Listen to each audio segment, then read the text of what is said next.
Hi, I'm Steve Smith. This is my capstone video for the Nat Geo Educator program.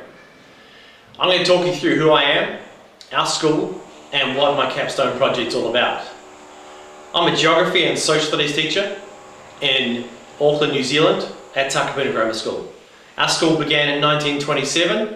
We are a traditional grammar school in the sense of a New Zealand grammar school. I've been teaching geography and social studies for around 20 years now. I got involved with Nat Geo because I wanted to make sure that I was current and that I could learn some new skills to bring to my students in the classroom. The capstone project I'll be looking at is using a big map to show some important information. The students work collaboratively and we'll talk about that shortly. But first, a quick look around the school. We have a proud tradition of culture. We have a traditional base to our school. But we also embrace new teaching methods, and that's what I'm looking at in my capstone project.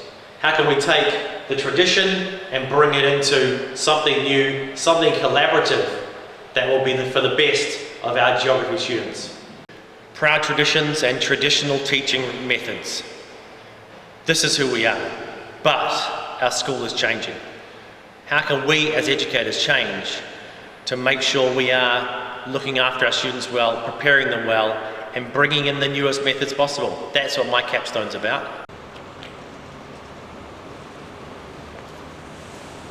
Sir Peter Blake, one of our ex-students, certainly had the spirit of an adventurer.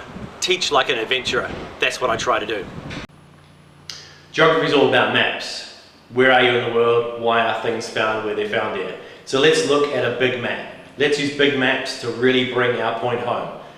In my project, I use a huge map for students to look at reasons why people live where they do in the United States. Big maps, big ideas.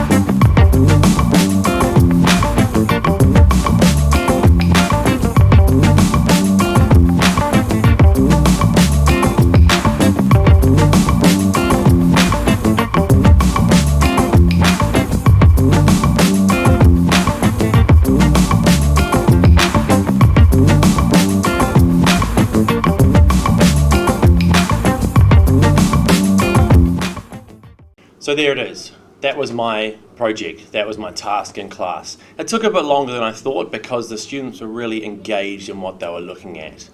We spent some time making up drafts. We had a few different maps before we got to that final point. So things changed a little bit than I planned, but that happens with lesson planning sometimes. So this links to the National Geographic Learning Framework with the aspects of curiosity. The students gained an awareness of the world. It was a self-directed activity, and their curiosity was really sparked by having to find out the reasons for these different things. They had responsibility, both personal and collective. There was a personal and collective contribution to the map. So each student had a responsibility to deliver the information they were responsible for. There was the aspect of empowerment in this activity. Everyone has input. We all listened to each other's information, and even the quieter students had a chance to be involved, not just the loud ones, who usually are the ones who are giving all the information in class. So all students were empowered. There was an engagement of all the students working in small groups to put the information together and then share everyone's information onto our bigger map. So everyone was engaged in this activity, as you can see by the photos of what went on the day. We were looking at some spatial and some mapping skills at both the regional scale and the national scale. So what different regions were we looking at? Where were the areas of more or less population? It had a spatial and historical perspective to it. So spatial skills were, of course, done by creating the map, but also looking at the historical perspective. What was the history of the areas? How had they led to what was there now? They were thinking about political and economic perspectives of development of the cities.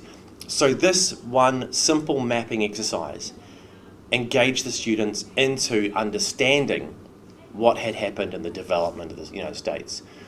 Doing the big map exercise was a great way to visualize information and not just think about writing things down. So that was my capstone project, looking at how we could use a big map to get some big ideas and involve all the students in a fantastic learning opportunity. Thanks very much for watching. I hope you enjoyed seeing what I did and how I incorporated the Nat Geo learning resources into my class. Thanks very much.